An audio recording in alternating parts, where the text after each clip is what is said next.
Dasturimiz davom etadi. Xatar guruhidagi bolalar va o'smirlar bilan ishlash bo'yicha ijtimoiy ish amaliyoti mavzusida ijtimoiy himoya sohasida faoliyat yurituvchilar uchun treninglar tashkil etilgan edi. Mazkur treninglarda milliy hamda xalqaro mutaxassislar, jumladan Kolumbiya universiteti ijtimoiy ish maktabi professorlari ham ishtirok etdi. 5 kunlik o'quv seminarining yopilish jarayonidan muxbirimiz xabar qiladi.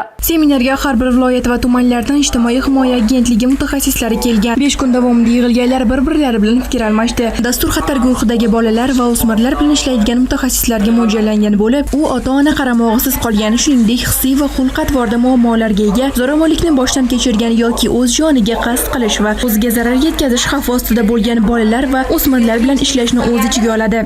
Bu trening davomida bizga berilgan bilimlarimiz o'z navbatda o'z hududlarimizda olib borilayotgan faoliyatimiz davomida bevosita shu guruhga kiruvchi bolalarni o'z navbatida xatar sifatli aniqlanishini, ularga nisbatan tegishli tartibda ijobiy bir natijalarga erishish, ularni hayotda, ya'ni o'z tengdoshlariga nisbatan faol hayot turmush tarzlarini tashkil qilishda ijobiy natija beradi deb o'ylayman. O'quv jarayonida O'zbekiston va mintaqada qo'llanilayotgan amaliyotda sinovdan o'tgan materiallar, shuningdek Kolumbiya universitetida mavjud bo'lgan ilmiy asoslangan yondashuvlar, usullar, o'quv adabiyotlari va xalqaro miqyosda e'tirof etilgan manbalardan foydalanilmoqda. Xususan amaliyotda qo'llashga qulay bo'lgan skrining vositalarini, ya'ni amaliy vositalarni, instrumentlarni taqdim etdik va ularni aynan o'sha keyslar bilan amaliy jarayonda qo'llashdi. Ushbu qo'llanilgan skrining instrumentlari albatta ilg'or jahon tajribasiga asoslangan, xususan Kolumbiya universitetining ijtimoiy ish maktabi materiallaridan ham foydalanildi.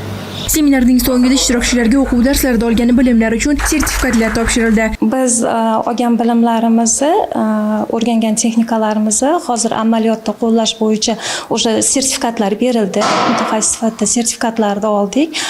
Bu o'quv jarayonimiz yana davom etish to'g'risida mutaxassislarimiz tomonidan aytildi va bu olingan hamma bilimlarimizni amaliyotda albatta qo'llab ko'ramiz. Mubina Nosir va Dostonboy Matov, Rahmon Zaripov, Ovozi informatsion dastur uchun Toshkent.